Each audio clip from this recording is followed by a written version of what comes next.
नमस्कार। Learn with आभास से मैं राकेश यादव आप सभी का स्वागत करता हूं। आज हम रस के अंतर्गत शांत रस के विषय में जानेंगे। और शांत रस एक ऐसा रस है जो यूपी बोर्ड तथा सीबीएसई बोर्ड की परीक्षा में पूछे जाने के साथ ही साथ सभी प्रकार की प्रतियोगी परीक्षा में यहाँ से 1 या 2 प्रश्न अवश्य पूछा जाता है। इसलिए इस वीडियो को आप लोग अंत तक जरूर देखें। शांत रस, शांत रस का अस्थायी भाव होता है निर्वेद, और निर्वेद का अर्थ होता है उदासीनता। अस्थायी भाव निर्वेद और निर्वेद का अर्थ होता है उदासीनता। अर्थात संसार, शरीर एवं भौतिक वस्तुओं से विराग ही निर्वेद कहलाता है। और विराग का मतलब होता है कि संसार से अलग होना या संसार से लगाव ना होना ही विराग कहलाता है। अब परिभाषा देखें। विभाव, अनुभाव तथा संचारी भावों के संयोग से जब निर्वेद अस्थायी भाव रस के रूप में परिणित होता है तो वहाँ पर शांत रस होता है। एक बार फिर देखें। विभाव, अनुभाव तथा संचारी भावों के संयोग से जब निर्वेद अस्थायी भाव रस के रूप में परिणित होता है तो वहाँ पर शांत रस होता है। और दूसरी परिभाषा देखें। जब संसार और शरीर की नश्वरता से चित्त या मन में एक विशेष प्रकार की उदासीनता उत्पन्न होती है और भौतिक वस्तुओं से विराग हो जाता है तो ऐसी मनोस्थिति को निर्वेद कहते हैं। और इसी निर्वेद अस्थायी भाव से शांत रस निष्पन्न होता है या जागृत होता है। एक बार फिर देखें। जब संसार और शरीर की नश्वरता से चित्त या मन में विशेष प्रकार की उदासीनता उत्पन्न हो जाती है और भौतिक वस्तुओं से विराग उत्पन्न हो जाता है तो ऐसे ही मनोस्थिति को निर्वेद कहते हैं। और इसी निर्वेद अस्थायी भाव से शांत रस निष्पन्न होता है या जागृत होता है। और अगली परिभाषा देखें। जहाँ ना दुख हो, ना सुख हो, ना द्वेष हो, ना राग हो और ना ही कोई इच्छा हो तो ऐसी मन स्थिति को मुनियों ने शांत रस कहा है। जहाँ कोई दुख ना हो, सुख ना हो, राग ना हो, द्वेष ना हो और ना ही कोई इच्छा हो तो ऐसी मन की स्थिति को मुनियों ने शांत रस कहा है। अर्थात जब संसार, शरीर और भौतिक वस्तुओं से विराग हो जाए अथवा अलगाव हो जाए या लगाव ना हो तो वहाँ पर शांत रस होता है। अर्थात मोटे शब्दों में आप कह सकते हैं कि जब इस संसार से और शरीर से तथा भौतिक वस्तुओं से विराग हो या आप कह सकते हैं अलग हो जाएं या इनसे लगाव ना हो तो वहाँ पर शांत रस होता है। शांत रस का उदाहरण देखें।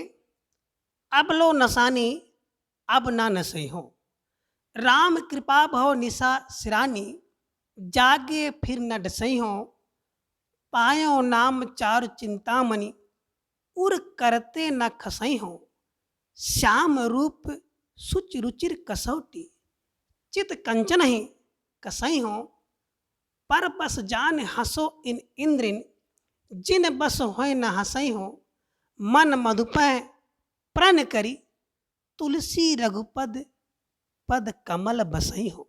अब इसका भावार्थ या व्याख्या देखें।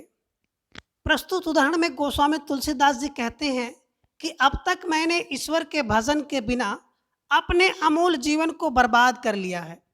अर्थात अब तक की उम्र व्यर्थ बीत गई या नष्ट हो गई और अब आगे नष्ट नहीं होने दूंगा। राम की कृपा से संसार रूपी रात बीत चुकी है। अर्थात अब मैं जाग गया हूँ। अब मैं सोने के लिए अपने बिस्तर पर नहीं जाऊंगा। आशा है कि भूल कर भी संसारिक माया या मोह में नहीं पड़ूंगा। अब मैंने राम नाम रूपी चिंतामणि प्राप्त कर ली है। अब उससे हृदय रूपी हाथ से नहीं गिरने दूंगा। अर्थात अपने हृदय में राम नाम को सुरक्षित रख लूंगा। मैं ईश्वर के सुंदर श्याम रूप को कसौटी बनाकर अपने चित्त रूपी स्वर्ण को उस पर कसूंगा। अर्थात अब मैं अपने मन रूपी स्वर्ण की परीक्षा लूंगा। मैं जब तक इंद्रियों के बस में था तब तक ये मुझे पराधीन समझकर मेरी हंसी उड़ाया करती थी, परंतु अब मैंने इन्हें जीत लिया है, इन्हें अपनी हंसी नहीं उड़ाने दूंगा। अर्थात अब मैं जितेंद्री हो गया हूं। अब मैं प्राणपूर्वक अपने मन रूपी भ्रमर को राम के चरणों में बसा दूंगा। अर्थात एकाग्रचित होकर या एकाग्र निष्ठा के साथ मन को राम के चरणों में लगा दूंगा। इस प्रकार से प्रस्तुत उदाहरण में महाकवि तुलसीदास जी के मन में सांसारिक विषयों के प्रति उदासीनता प्रकट हो रही है, जिसके कारण निर्वेद अस्थाई भाव जागृत हो रहा है। इस कारण से इस उदाहरण में शांत रस है। अब स्पष्टीकरण देखें।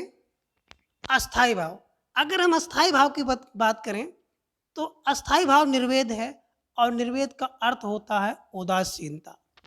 आलम्बन विभाव, आलम्बन विभाव के अंतर्गत जो सांसारिक विषय हैं वो विषय आलम्बन का काम कर रहे हैं और परमात्मा का चिंतन।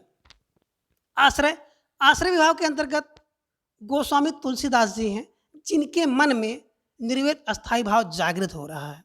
उद्दीपन विभाव, संत के आश्रम, तीर्थ स्थान, सत्संग आदि जो हैं निर्वेद अस्थाई भाव को उद्दीप्त कर रहे हैं या तीव्र कर रहे हैं।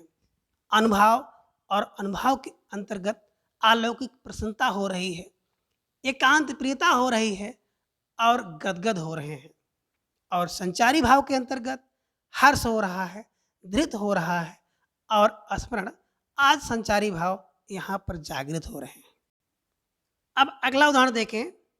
मन पछतई है अवसर बीते, दुर्लभ देह पाई हर पद भजु, करम बचन और हिते, सहस बाहु दस बदन आदि नृप, बचे न काल बलीते, हम कर धन धाम संवारे, अंत चले उठ रीते, सुत बनता दी जान स्वार्थ, ना करहु नेह सब हीते, अंतहु तो ही तजेंगे पामर, तू न तजे अबहीते, अब नात ही अनुरागु जागु जड़, त्यागु दुरासा जीते, बूझे न काम अगिन तुलसी कहु, विषय भोग बहु घीते। अब इसका भावार्थ या व्याख्या देखिए।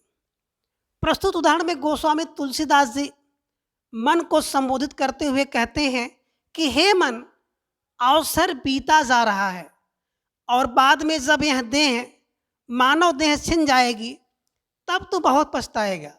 और मानव देह जो देवताओं को भी बहुत दुर्लभ है, बहुत बड़ी भगवत कृपा के बाद प्राप्त होता है, तो तुम इस दुर्लभ देह को पाकर भी हे मन, यदि तुझे भगवान के चरणों का भजन करना चाहिए, ध्यान करना चाहिए, कर्म वचन और हृदय भी भगवान के निमित्त ही लगाने चाहिए।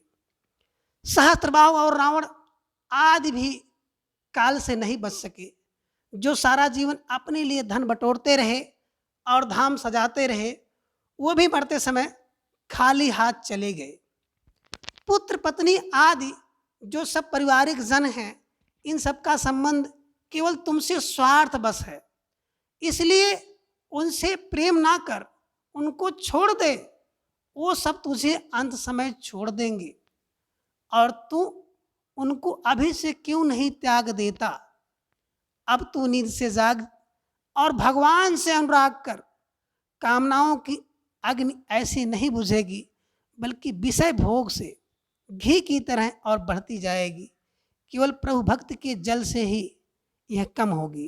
कहने का आशय है कि ये सांसारिक विषय सबको छोड़ करके हे मन, तुम केवल एक ईश्वर राम की भजन कर। इस प्रकार से इस उदाहरण में महाकवि तुलसीदास जी के मन में निर्वेद अस्थाई भाव जागृत हो रहा है, इसलिए इस उदाहरण में भी शांत रस है। अब स्पष्टीकरण देखें। अस्थाई भाव की बात अगर हम लोग करें तो निर्वेद है और निर्वेद का अर्थ होता है उदासीनता। आलम्बन विभाव सांसारिक विषय वस्तु और परमात्मा का चिंतन, इसके आलम्बन विभाव है। आश्रय विभाव के अंतर्गत गोस्वामी तुलसीदास जी हैं, क्योंकि गोस्वामी तुलसीदास जी के मन में निर्वेद अस्थाई भाव जागृत हो रहा है। उद्दीपन विभाव ऋषि के आश्रम, तीर्थ स्थान और सत्संग आदि उद्दीपन का काम कर रहे हैं, अर्थात निर्वेद अस्थाई भाव को और अधिक उद्दीप्त कर रहे हैं या तीव्र कर रहे हैं। और अनुभाव की बात करें तो अलौकिक प्रसन्नता हो रही है, एकांक प्रियता आ रही है और शरीर गदगद हो रहा है। संचारी भाव में हर्ष, धृत और स्मरण आज संचारी भाव निष्पन्न हो रहे हैं। अब अगला उदाहरण देखें। या लकुटी अरु कामरिया पर राज त्यों पुर को तजडारो, आठों सिद्ध नौ निधि के सुख, नंद की गाय चराई बिसारो। रस खान कबो इन आखिन सो, ब्रज के बन बाग तड़ाग निहारो, कोटि की एकल धौत की धाम, करील के कुंजन ऊपर वारो। अब इसका भावार्थ या व्याख्या देखिए। प्रस्तुत उदाहरण में कवि रसखान जी कहते हैं कि ग्वालों की लाठी और कंबल के लिए अगर मुझे तीनों लोक का जो राज है उसको भी त्यागना पड़े तो मैं उसके लिए तैयार हूँ, और नंद की गाय चराने का मौका मुझे मिल जाए तो मैं आठों सिद्धि और नवनिधि के सुख को भी भुला दूंगा। अपनी आँखों से ब्रज के वन, उपवन और तालाब को भर निहारते देखना चाहता हूँ, अर्थात मैं इन्हें देखना चाहता हूँ। यहाँ तक कि अगर मुझे ब्रज की कांटेदार झाड़ियों के लिए भी मैं 100 महलों को न्यौछावर कर दूंगा। भाव यह है कि मैं यह सांसारिक और भौतिक सुख सुविधाओं को छोड़ करके, सांसारिक मोह माया को त्याग करके नंद जी की गाय को चराना पसंद करूंगा, अर्थात श्री कृष्ण की भक्ति को पसंद करूंगा, श्री कृष्ण का सानिध्य प्राप्त करूंगा। अब प्रस्तुत उदाहरण में रसखान जी के मन में निर्वेद अस्थाई भाव उत्पन्न हो रहा है, इस कारण से इसमें शांत रस है। स्पष्टीकरण देखें। अस्थाई भाव निर्वेद है और निर्वेद का अर्थ होता है उदासीनता। आलम्बन विभाव सांसारिक विषय, सुख सुविधा आदि। आश्रय विभाव रसखान जी और उद्दीपन विभाव की बात करें तो श्री कृष्ण, नंद की गायें और ब्रज आदि। अनुभव मन का खुश होना, गदगद होना आदि अनुभव आपको दिखाई देते हैं।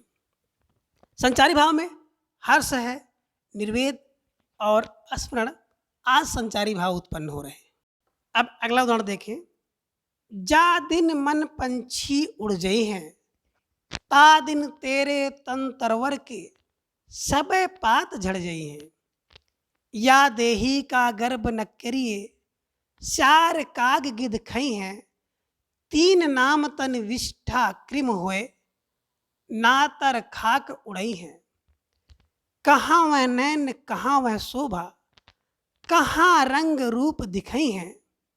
जिन लोगन सो नेह करत हो, सो तो ही देख घिनई हैं। जिन पुत्रन को बहुविध पाल्यो, देवी देव मनई हैं। तो ही ले बांस दिहो खोपड़ी में, शीश फाड़ी बिखरई हैं। घर के कहत सवेरे काढ़ो, भूत हुए घर खई हैं। तो इस प्रकार से प्रस्तुत उदाहरण में भी सूरदास जी ने अपने मन को इस सांसारिक माया से दूर होने के लिए कहा है, इसलिए इस उदाहरण में भी निर्वेद अस्थाई भाव उत्पन्न हो रहा है, अर्थात यहाँ भी शांत रस है। अब इसका स्पष्टीकरण देखें। अस्थाई भाव के अंतर्गत निर्वेद, और निर्वेद का अर्थ होता है उदासीनता। आलम्बन विभाव की बात करें तो आलम्बन विभाव में सांसारिक विषय आदि। आश्रय विभाव में सूरदास जी, क्योंकि सूरदास जी के मन में निर्वेद अस्थाई भाव जागृत हो रहा है। और उद्दीपन विभाव की बात करें तो ऋषि मुनि, सत्संग आदि उद्दीपन विभाव का कार्य कर रहे हैं। और अनुभाव के अंतर्गत तुलसीदास का खुश होना, गदगद होना आदि अनुभाव दिखाई दे रहे हैं। और संचारी भाव में हर्ष, निर्वेद, स्मरण आदि संचारी भाव उत्पन्न हो रहे हैं। तो प्यारे बच्चों, आज की क्लास में बस इतना। अगर आपको हमारी वीडियो अच्छी लगे तो लाइक करें, शेयर करें, सब्सक्राइब करें। Thanks for watching.